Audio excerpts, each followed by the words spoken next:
Émilie, Isabelle, Jean-Pierre, donc vous êtes trois pour trois thématiques très précises finalement, puisqu'on a pas mal parlé prévention, on va parler un petit peu d'actions pour le coup plus ciblées.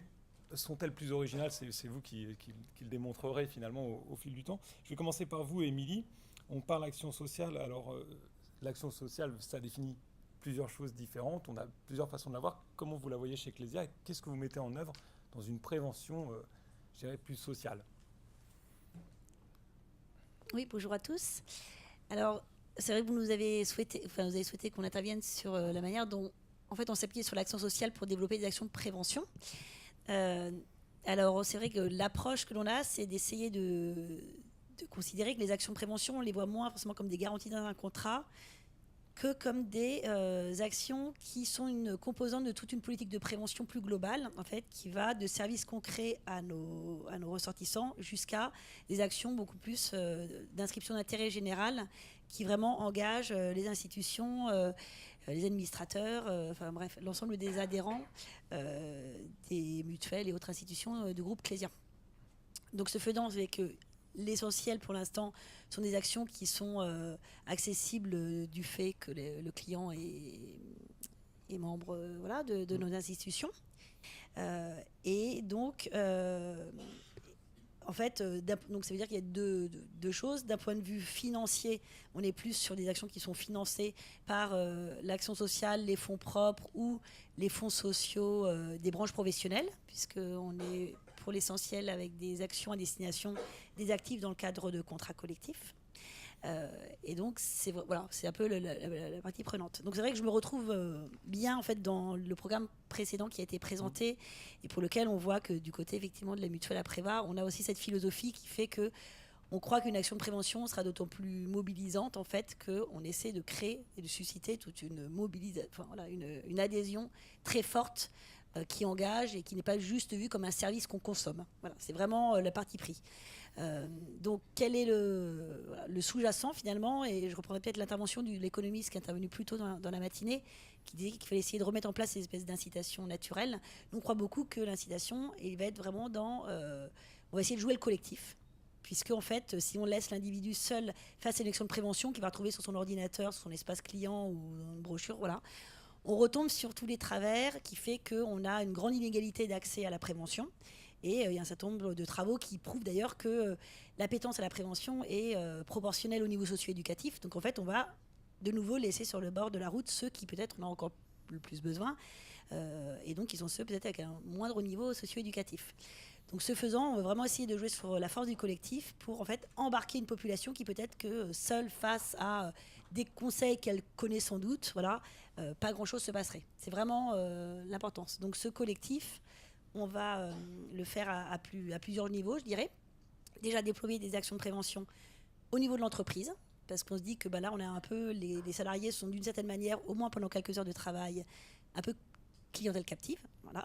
En tout cas, ils vont être, c'est un peu péjoratif dit comme ça, mais en tout cas, ils vont être exposés avec d'autres et peut-être entraînés par d'autres. Donc c'est un des partis pris, c'est vraiment privilégier des actions qui vont se faire avec l'entreprise, dans le milieu de l'entreprise. Et il y a un autre niveau qui pour nous est celui du secteur professionnel. Alors on pourrait dire branche, mais ce n'est pas forcément dans le cadre d'un régime de branche, ça peut l'être, mais c'est vraiment de créer une identité, en fait, une espèce une relation identitaire, je dirais, entre un milieu professionnel et un axe de prévention. Alors, je prendrai quelques exemples. Donc, quand on fait cela, c'est qu'on va essayer de travailler un peu dans le temps une politique de prévention qui va interpeller une catégorie professionnelle, à la fois parce qu'effectivement l'action de prévention va être relativement pertinente du fait de la composition socio-démographique, et ce faisant, ça ne veut pas dire que ce sont les seuls qui sont liés à cette problématique. Hein. Lorsqu'on parle de la prévention cardiovasculaire ou du trouble musculo-squelettique, globalement, toute la population est concernée. On va essayer d'aller au-delà juste de ces fameux déterminants de santé pour essayer de créer une histoire qui va durer dans le temps et dans laquelle on se dit qu'il va y avoir une appropriation plutôt du fait des préoccupations, parfois historiques d'un métier, de son application ou au contraire de la manière dont elle se projette sur ce sujet-là. Alors, je vais prendre deux exemples pour que les choses soient peut-être plus explicites. Le premier, par exemple, c'est sur les maladies cardiovasculaires, parce que là aussi, c'est un engagement qui est fort, puis je me dois avec monsieur le professeur d'évoquer la manière dont on prend le sujet. Alors, on a essayé de l'attraper à travers une pathologie redoutée, disons, qui est l'arrêt cardiaque. Alors, je dirais que c'est presque, je vais vous faire un peu de marketing light, on est presque sur une thématique tête de gondole. C'est-à-dire que, ce faisant, on va assez peu essayer de prévenir les facteurs de risque de l'arrêt cardiaque parce que voilà, les spécialistes nous disent que il y a toute une partie qui n'est pas vraiment, on peut pas vraiment prévenir. Il y a une constitution parfois personnelle qui fait que certaines personnes sont plus sensibles et plus fragiles. Mais on s'est aperçu que c'est une thématique qui, en fait, va positionner la personne, pas forcément comme objet de prévention, mais comme acteur de prévention. Et pour toute une catégorie de la population, surtout sur certains métiers, ça aura plus d'écho, en fait, puisque, par exemple, quand vous êtes sur des populations jeunes, arriver à s'inscrire dans une politique de prévention à 25 ans, c'est pas très naturel, voilà, c'est quand même très compliqué. Et lorsque vous abordez la question du cœur, qui est quelque chose dont il faut prendre soin le plus tôt possible, vous avez envie quand même que les populations de 25-30 ans s'inscrivent dans cette thématique. Et finalement, on s'est aperçu qu'avec la question de la prévention de l'arrêt cardiaque, on peut arriver à attraper des personnes qui seraient assez réticentes à ce sujet-là, qui vont devenir acteurs, elles le feront parce qu'elles le font pour les autres. Et ce faisant, on a une grande capacité finalement à faire passer des messages de prévention, à sensibiliser, et on accroche des populations qui sont moins peut-être sujettes au sujet. Donc c'est vrai qu'on l'a déployé pas mal après de manière particulière avec le transport routier. Alors notamment, pas uniquement, mais dans le transport routier de voyageurs, ben c'est là qu'il y a une relation identitaire qui se crée, puisqu'en fait, on offre en fait toute une démarche qui va intéresser l'employeur parce qu'il peut le transformer en service aux clients, aux personnes qui transportent dans son autocar. Ça valorise aussi d'un point de vue professionnel le conducteur. Et donc, on a tout à coup une relation qui se crée sur ce sujet-là. Cette même notion du service au client, on voit qu'aujourd'hui, ça commence à pas mal se intéresser à un milieu professionnel qui est rien à voir, qui sont les hôtels, cafés, restaurants, vraiment rien à voir, mais pour lequel le service client est extrêmement important. Je crois qu'il n'y a rien de plus désagréable que d'avoir un client qui fait un arrêt cardiaque après un bon repas. Ça, c'est vraiment pas du tout agréable pour un restaurateur, ni pour les clients du restaurant d'ailleurs. Et c'est un secteur dans lequel il y a énormément de jeunes. Vraiment, c'est une branche extrêmement jeune et pour lequel on peut arriver à avoir des actions de prévention sur une population qui, normalement, n'a pas du tout d'appétence. Donc, vous voyez, et donc cette thématique, en fait, on la porte, c'est des engagements des institutions de Clésia. C'est une politique et un accompagnement de nos clients, entreprises, branches, à travers toute la mise à disposition de documents pour mobiliser, promouvoir, etc. Et référencer des acteurs, équiper en défibrillateurs, former les collaborateurs. Voilà, ça c'est un exemple. Et donc là, on a une mutuelle qui a rejoint Clésia, donc la mutuelle civile de la défense, qui s'inscrit là aussi, qui a voulu s'inscrire aussi dans cette grande priorité cardiovasculaire à travers l'arrêt cardiaque, et en fait qui a décidé ces dernières semaines de s'engager dans un partenariat autour d'un dispositif qui s'appelle les Bons Samaritains, en fait, qui est un dispositif que vous pouvez tous avoir sur votre téléphone portable. En fait, c'est à travers l'application qui s'appelle Stay in Alive, qui est une application en fait qui vous géolocalise tous les défibrillateurs qu'il y a en France. Et il y a un dispositif où des personnes qui ont été formées aux gestes de premier secours peuvent s'identifier. Et en fait, il y a tout un travail qui est fait par le partenaire AEDMAP avec tous les services d'incendie et de secours en France. Et donc, progressivement, les pompiers de Paris notamment, maintenant, s'appuient sur cette application et sur les dispositifs des Bons Samaritains avant d'intervenir sur un sinistre. Alors qu'une personne a un arrêt cardiaque, ils peuvent voir s'il y a un Bon Samaritain dans les parages et faire intervenir la personne. Et pour la mutuelle civile de la défense, et j'arrêterai avec cet exemple-là, on s'adresse à une cible qui sont les civils du ministère de la Défense et les populations d'entreprises du secteur défense, pour lequel la notion de service public, service au public a vraiment du sens, et pour lequel on voit qu'on va pouvoir là aussi créer une vraie histoire, en fait, qui rejoint une culture professionnelle, la culture des hommes et des femmes de ces employeurs, en fait, à travers l'idée que la prévention cardiovasculaire, elle va aussi commencer par se mettre au service des autres. Voilà. Donc c'était pour vous donner un peu un exemple sur un sujet qui a été traité et de manière différente. Voilà, et sur une donnée plus sociale. Voilà. Isabelle, je vais passer au cas de la mutuelle des sportifs, puisque vous avez, une prévention d'un type un petit peu original, le sport sur endurance. Alors voilà, d'où vous est venue l'idée, comment avez-vous mis en place, et si vous pouvez revenir un petit peu sur cette action. Alors effectivement, nous, c'est un peu génétique, parce que la mutuelle des sportifs... Parlez bien dans le micro, Isabelle, qu'on vous entende comme bien. Ça même le plus proche possible de la bouche, ouais. Juste en dessous. Là, Voilà, parfait. c'est bon? Très bien. Alors voilà, donc la mutuelle des sportifs, à la mutuelle des sportifs, le sport santé, c'est génétique par définition, puisque notre mutuelle est une mutuelle de niche qui a pour vocation statutaire de s'occuper des personnes pendant leurs activités sportives. Et cette mutuelle, depuis bientôt 100 ans, s'occupe de protéger les personnes pendant leurs activités sportives, essentiellement les licenciés ou les adhérents des groupements sportifs et des fédérations olympiques. Alors, nous avions été, bien sûr, voir un petit peu ce qui se passait à l'étranger. Nous avions évidemment regardé les revues sur le sport santé. Je ne reviendrai pas sur les bienfaits du sport et de l'activité physique adaptée, car un de nos intervenants hier, Fabrice Ferré, je crois, a déjà donné des chiffres tout à fait exemplaires. Mais enfin, il y a 15 ans, quand on avait parlé de ça à diverses institutions, on avait un sourire poli au mieux. Et on repartait sans avoir rien pu organiser et mettre en place. Alors finalement, on s'est dit, on va le faire quand même. Il ne s'agissait pas de faire du social. Du social, on en faisait déjà, du sociétal, du social, en accompagnant nos fédérations par des partenariats pédagogiques, de nutrition, d'aide à la santé, tout ça on le faisait.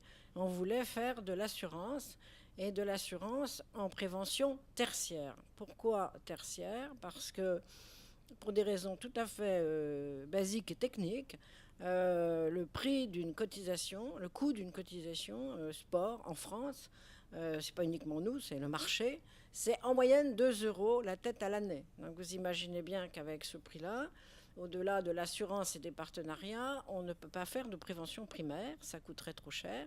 Et d'ailleurs, nos partenaires mutualistes, les mutuelles santé, le font déjà assez souvent et nous ne souhaitons pas les concurrencer, bien évidemment. Nous souhaitons venir en complément. Donc on a décidé de faire de la prévention tertiaire et on a rédigé en 2014 le premier contrat sport sur ordonnance qui promettait une garantie aux personnes qui entraient en ALD, donc en affection de longue durée, ou qui étaient entrées depuis moins de 3 ans. On a évolué, on avait dit, comme on voulait effectivement un aléa, l'aléa c'est l'entrée en ALD, on a évolué, on accepte les personnes qui sont entrées depuis moins de 3 ans. Donc on a fait ce contrat, on l'a proposé, on a eu une grande institution qui l'a souscrite pour la totalité de ses sociétaires, donc on avait tout de suite, en inclusion bien sûr, on avait une masse suffisante, 3 millions d'assurés, pour démarrer quelque chose de solide. On l'a signé en début mars 2015, et en mars 2015, quelques jours après, Valérie Fournéron présentait son amendement à l'Assemblée nationale, amendement qui a débouché sur la loi santé que vous connaissez tous, et sur le décret d'application. Et coup de chance, peut-être aussi on y avait beaucoup réfléchi, l'amendement et la loi santé sont exactement le reflet de notre garantie. Alors, il ne s'agit évidemment pas d'une garantie, un chèque et aller faire du sport, ça n'aurait aucun sens. On offre un parcours de santé qui évolue, qui évoluera encore, et qui est bien sûr sous le contrôle de médecins.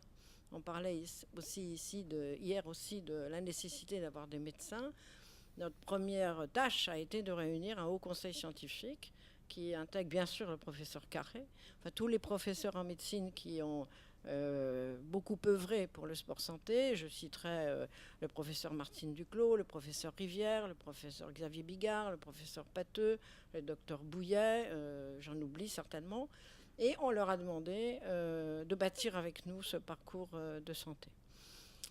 Il s'agit pour le patient, lorsqu'il découvre qu'il a une maladie grave, qu'il va être mis en affection de longue durée exonérante, de venir vers nous, vers une plateforme téléphonique où là, nous avons des éducateurs en activité physique adaptée, des enseignants en activité physique adaptée, qui vont prendre la personne au téléphone et discuter avec cette personne pendant 20 minutes à une demi-heure sur un questionnaire très précis qui va évaluer la maladie de la personne, qui elle est, bien sûr, quelles sont ses motivations, est-ce qu'elle a vraiment envie, est-ce qu'elle a fait du sport autrefois dans sa vie ou pas du tout, qu'est-ce qu'elle voudrait faire comme sport, car tout le monde n'a pas envie de marcher ou de monter des escaliers tous les jours. Il y a des gens qui ont fait, je sais pas quoi, de la natation, du tennis, ils voudraient en refaire. Et on écoute, on fait un compte-rendu, Et on remet ce compte-rendu à la personne qui va aller voir son médecin, soit son médecin généraliste référent, soit quelqu'un d'autre. Alors on sait bien que les médecins généralistes aujourd'hui ne sont pas formés à la prescription médicale. Les médecins qui petit à petit entrent dans notre réseau seront formés, notamment par la Société française de médecine du sport. Mais de toute façon, même si elle va voir son médecin généraliste et s'il accepte de faire une prescription, il y a derrière un retour à la plateforme et le choix d'un spécialiste pour lui faire un bilan fonctionnel complet. Donc ce bilan fonctionnel est vraiment complet et va déboucher sur une prescription cette fois beaucoup plus précise en termes de fréquence, d'intensité, de type de sport, de type d'activité physique adaptée, faisable. Là aussi, on respecte bien sûr la loi, c'est-à-dire que si la personne est trop gravement malade et avec un risque trop important, une mobilité très faible, on va l'envoyer à ce moment-là vers les professionnels de santé, les kinés essentiellement. Si au contraire la personne peut tout à fait déjà se mouvoir de façon assez aisée, on va sans doute lui conseiller à nouveau, alors cette fois-ci évidemment de visu, un enseignant en activité physique adaptée qui va lui faire un programme personnalisé qu'il va suivre, qu'il ou qu'elle va suivre, et nous aurons un suivi, un retour constant évidemment vers le médecin référent et un suivi qui peut durer au maximum 2 ans. Alors quelle est la promesse ? La promesse, elle était à l'origine, parce que nous aussi on a appris, on n'a pas tout de suite vu ce qu'il fallait faire de manière complète, et je suis sûre qu'on va encore s'améliorer. On avait promis 500 € pour payer la prescription, qui n'est pas remboursée, comme vous le savez, encore que dans les faits, elle est assez souvent, et l'inscription dans une structure labellisée Sport Santé. En fait, on lui offre beaucoup plus, puisque l'entretien téléphonique avec les APA est gratuit. Le bilan fonctionnel est totalement gratuit. Le bilan fonctionnel coûte environ 60 €. Et tout le suivi pendant les 2 ans est gratuit. Ce suivi est fait au rythme que la personne souhaite. Si elle veut qu'on l'appelle tous les mois, on l'appelle tous les mois, tous les 2 mois, et ainsi de suite. Donc, en fait, un patient coûte plus cher, bien sûr, que la promesse, environ 1 200 € par patient sur 2 ans. Les patients eux-mêmes ont été surpris de ce qu'on proposait. Car au début, on a eu des personnes qui étaient en effet en ALD, mais qui n'allaient pas trop mal, et qui s'étaient inscrites au club de natation du coin, qui étaient très contents comme ça, et qui voulaient un chèque pour rembourser les prestations.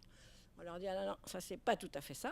Si votre club a effectivement toutes les qualités nécessaires pour que vous puissiez continuer, on sera tout à fait d'accord, mais on va commencer par vérifier. On a passé aussi, bien sûr, des accords, et on va continuer avec certaines structures régionales qui ont commencé le sport santé avant nous, comme Eformip à Toulouse avec le professeur Rivière, Cross de Picardie.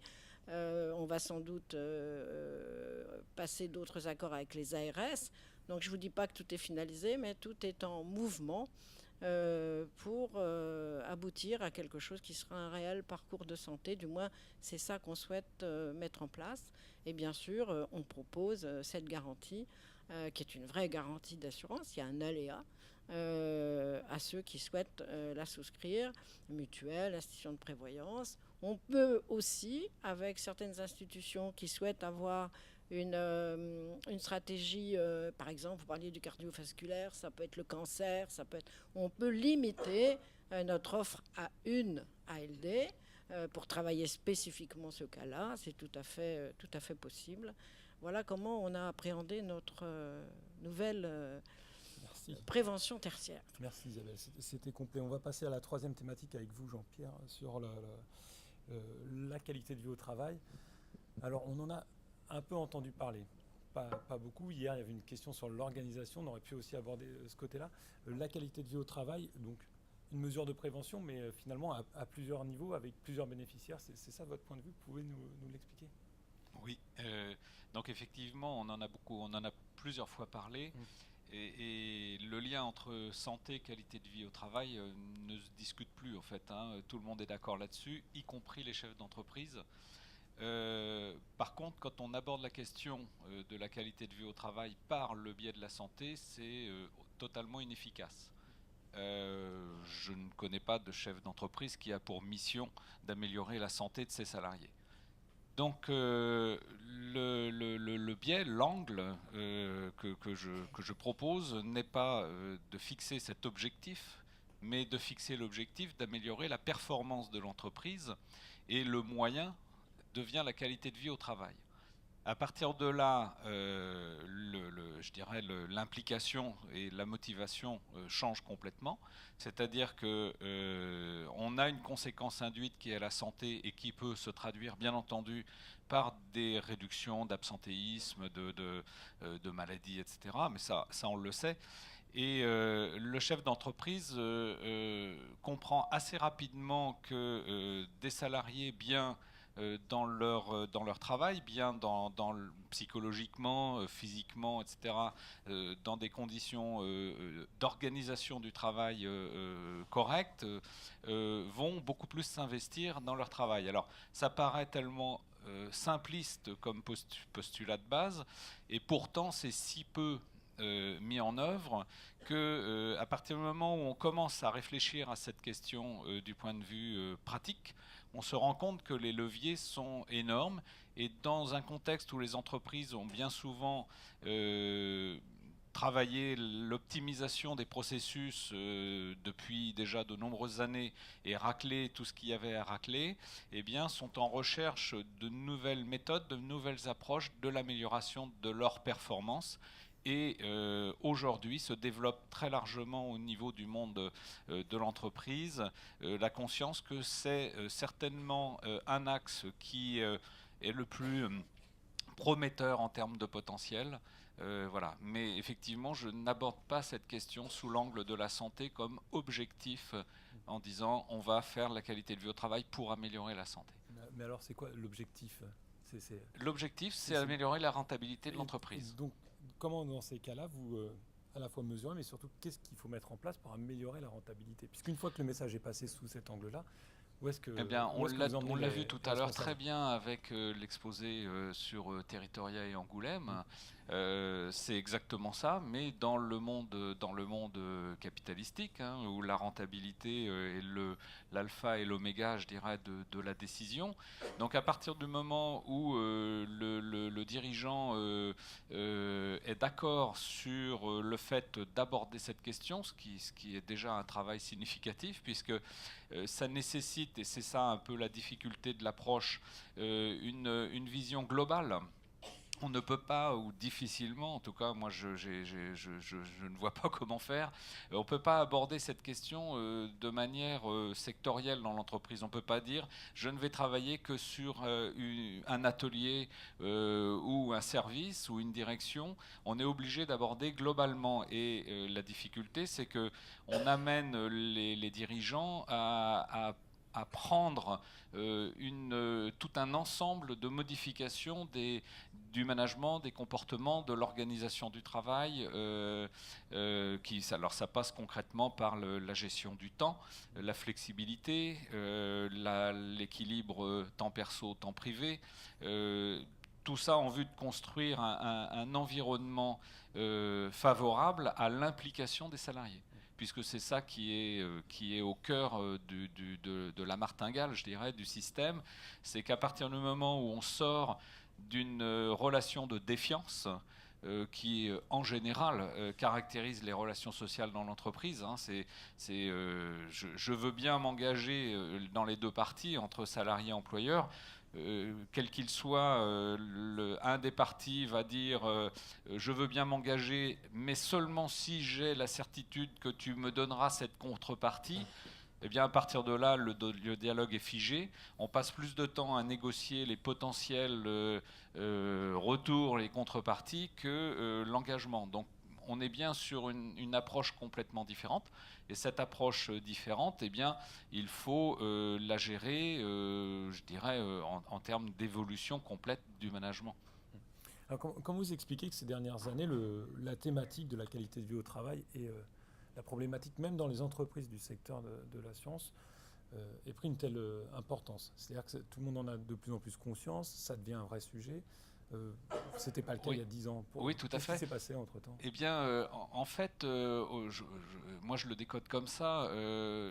Les entreprises font de la diversification et de l'innovation en permanence. ils constatent que ce sont des moyens lourds, longs et aléatoires. Ils font de l'optimisation de leurs moyens, de leurs processus depuis longtemps aussi, et bien souvent les entreprises sont allées au bout de ce qu'ils pouvaient faire. En tout cas, une entreprise aujourd'hui qui n'a pas mené des opérations régulières d'optimisation de ses processus a très peu de chances de survie. Donc ça, c'est quelque chose qui est bien ancré voilà. Et ces entreprises-là sont en permanence, malgré tout, confrontées à un besoin, une obligation de faire encore toujours plus, encore toujours mieux. Et la vision des patrons est de dire j'ai déjà travaillé, alors j'ai des services R&D, je suis en train de construire de la diversification, etc. J'ai gratté tous les coups, je ne sais plus où aller. Et la QVT arrive un peu comme un nouveau potentiel, une nouvelle possibilité d'aborder des sources d'optimisation dans l'entreprise. Et à partir de là, on rouvre un nouveau champ, c'est-à-dire qu'on n'est pas sur l'amélioration d'une méthode traditionnelle, on est sur un nouveau champ. Bien sûr, et en France en plus, on va aborder là des modifications liées au dialogue social. Bon, le dialogue social en France, c'est quand même ça commence à bouger, et d'ailleurs la CFDT par exemple s'implique énormément sur la qualité de vie au travail, ce qui fait lever des sourcils parce qu'effectivement quand le dirigeant comprend qu'il va avoir un partenaire social qui est un partenaire, et bien là il comprend aussi qu'il a peut-être quelque chose à faire. Donc c'est ce contexte-là, et puis pour l'avoir moi-même expérimenté en tant que chef d'entreprise également, c'est objectivement un des moyens les plus puissants d'amélioration de la performance de l'entreprise.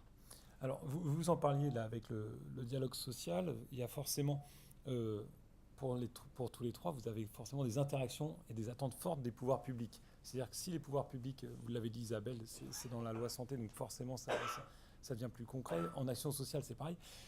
À quel moment, en fait, la prévention, et on peut le dire sur les deux demi-journées, à quel moment la prévention est bloquée ou facilitée par les pouvoirs publics, et à quel moment vous pouvez aller plus loin ou plus vite que les pouvoirs publics?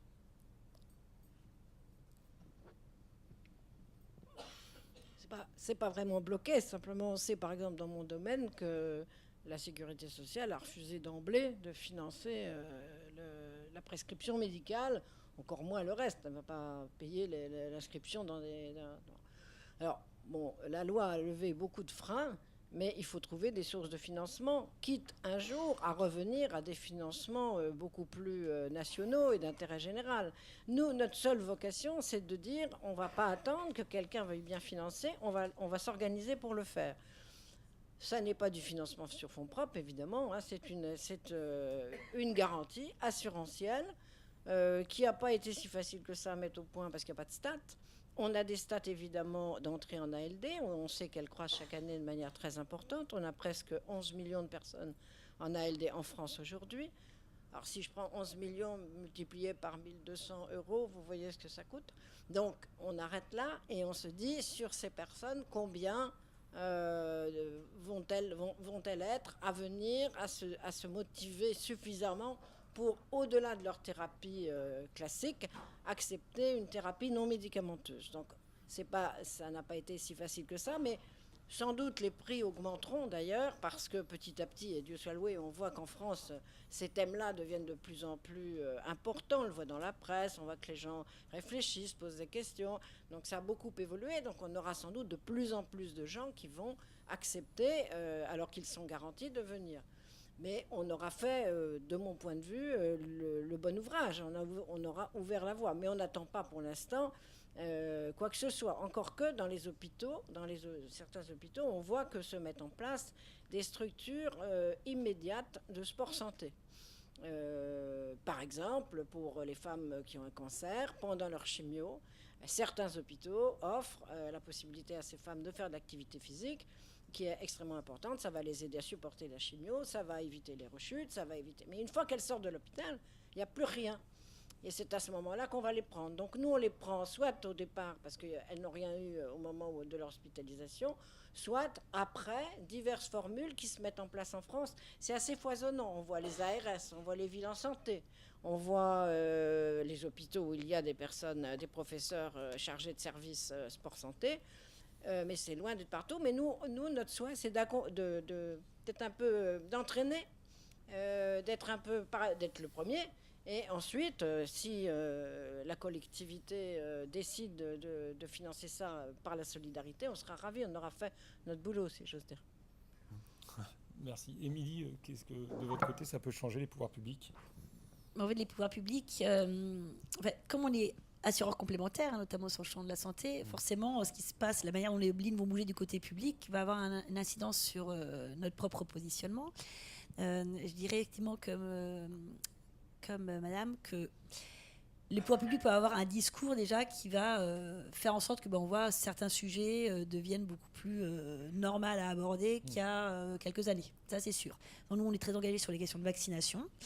Ça fait déjà 3-4 ans. C'est sûr que l'implication de la ministre de la Santé aujourd'hui sur le sujet simplifie encore plus cette thématique. Donc c'est vrai que du fait qu'on avait pris le sujet un peu en amont de cette évolution, disons, en termes de posture du ministère, vraiment ça simplifie. On voit l'appel d'air en fait se fait sentir. Après, il y a lorsque les pouvoirs publics modifient les lignes de financement, ça peut de fait avoir un impact. Si tout à coup les pouvoirs publics financent des choses qu'ils ne finançaient pas, sur lesquelles on était positionnés, il faut repositionner notre offre. Voilà, ça c'est sûr. Mais je dirais que nous, ça va surtout au-delà, effectivement. C'est les pouvoirs publics ne feront jamais. Enfin, il n'y aura pas de prise en charge 100% sur tous les sujets. Et puis, par ailleurs, les pouvoirs publics, ils ont parfois de la difficulté à intervenir de manière plus ciblée, notamment au regard du secteur professionnel. Par exemple, l'assurance maladie ne peuvent pas identifier dans quel secteur professionnel les personnes travaillent. Voilà. Ils n'ont pas de statistiques par ce biais-là.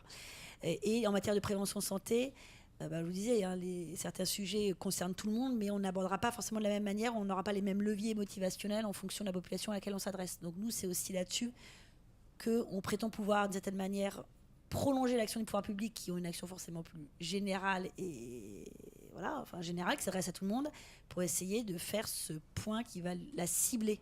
Voilà, à la fois cibler sur un profil et la porter dans l'entreprise. Donc certains sujets sont pris en charge par les pouvoirs publics lorsque la personne est dans le cadre du parcours de soins, etc. Mais dès lors qu'un type d'examen, vous le prolongez dans l'entreprise, il n'y a plus forcément de prise en charge. Et là, on peut avoir des actions qui peuvent trouver un intérêt parce qu'on aura une plus grande efficacité en termes de recours de la population à ces actions. Donc on est toujours un petit peu à observer quelle va être la bonne articulation, mais je pense qu'il ne faut jamais faire l'impasse sur la question du positionnement par rapport au pouvoir public. Jean-Pierre, de votre côté, oui, c'est ça. Oui. Moi, aujourd'hui, j'y suis concrètement pas confronté, c'est l'inverse, mais c'est un appui majeur, puisque aujourd'hui, les négociations, dans le cadre de la loi travail, ont intégré les obligations de négociation sur la QVT. Donc évidemment, la question ne se pose pas. On est encore sur une obligation d'aborder le sujet, pas de faire quelque chose. Mais justement, le syndicat CFDT, qui est quand même au niveau des entreprises extrêmement majoritaire, pousse énormément à ça, et le gouvernement enfourche un peu cette problématique, dans la mesure où ça lui permet de créer un dialogue positif et constructif avec un syndicat, ce qui n'est pas non plus très fréquent. Et la capacité de diffusion aussi de ces messages-là de la CFDT dans les entreprises est très important. Donc l'élan donné par cet ensemble, ce mix-là, concourt fortement à la prise de conscience. Alors je me tourne vers vous, si jamais quelqu'un avait une question dans la salle. Non ? Écoutez, on va continuer. J'ai cru voir une main se lever, c'est pour ça. On va continuer sur l'aspect économique, évidemment, du financement de tout ça. Vous, finalement, Jean-Pierre, il y a quasiment c'est un investissement de départ pour un gain in fine, puisque le principe, c'est de trouver de la rentabilité grâce à une action de prévention. Mais dans les autres cas, voilà, comment vous pouvez mettre en avant le financement et l'intérêt de ces actions de prévention. Quand c'est très social, c'est tourné vers... quand c'est très social, Émilie, par exemple, c'est tourné vraiment sur une population précise qui n'est pas... En fait, comme je vous dis, nous, la notion de action sociale ne veut pas dire que c'est en gros les pauvres. Hein. C'est pas ça que je veux dire. D'accord. Donc, voilà. En matière de prévention, il y a énormément de statistiques et de données qui sont fournies habituellement. Disons 1 euro dépensé rapporte 7 euros. Voilà, ce genre de choses. Ça, c'est sans doute vrai d'un point de vue macro, systémique. Moi, jusqu'à présent, je pense que c'est très compliqué sur les actions plutôt prévention dans le domaine de la santé de se dire que l'argent qu'on y met, il y aura un retour sur investissement à 3-4 ans. Enfin, donc, c'est sûr que on le présente moins comme étant pour l'entreprise quelque chose qui va lui faire forcément gagner de l'argent, enfin, ou l'assureur, disons, que comme logique de service à nos clients. Donc, en fait, on le présente et c'est plutôt aussi un investissement de ce type-là qui, d'une certaine manière, vient... enrichir notre offre de service dans une logique aussi d'avoir une offre plus pertinente, plus attractive pour nos clients.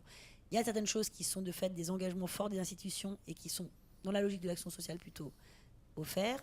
Il y a d'autres types de services et d'actions qui sont payantes. C'est-à-dire que, voilà, comme ça a été dit précédemment, on fait tout un travail qui fait qu'on apporte une action presque clé en main à l'entreprise. Ensuite, lorsqu'elle a un certain coût, souvent c'est l'entreprise qui la prend en charge, sachant qu'on lui a facilité la mise en œuvre, on a identifié les partenaires, le dispositif. Donc voilà, pour certains sujets, l'entreprise sera intéressée à prendre en charge l'action, pas tellement où c'est facile à déployer en fait.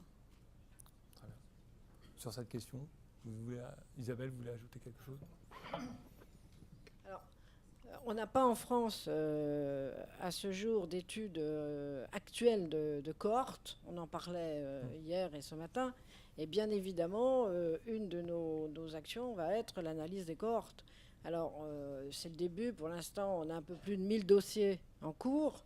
Mais on en aura rapidement assez pour faire de véritables études de cohortes et pouvoir confirmer ce qui a été déjà fait à l'étranger, ce qui a été fait par le CNAPS aussi un certain nombre d'années, quand il était sous la présidence de Mme Edwige Javis, l'ancienne ministre des Sports, pouvoir confirmer les économies absolument évidentes qui sont faites quand les personnes font de l'activité physique adaptée plutôt que de ne faire qu'une thérapie médicamenteuse. On l'a dit hier, un diabète sévère, c'est divisé au minimum par 2 les médicaments.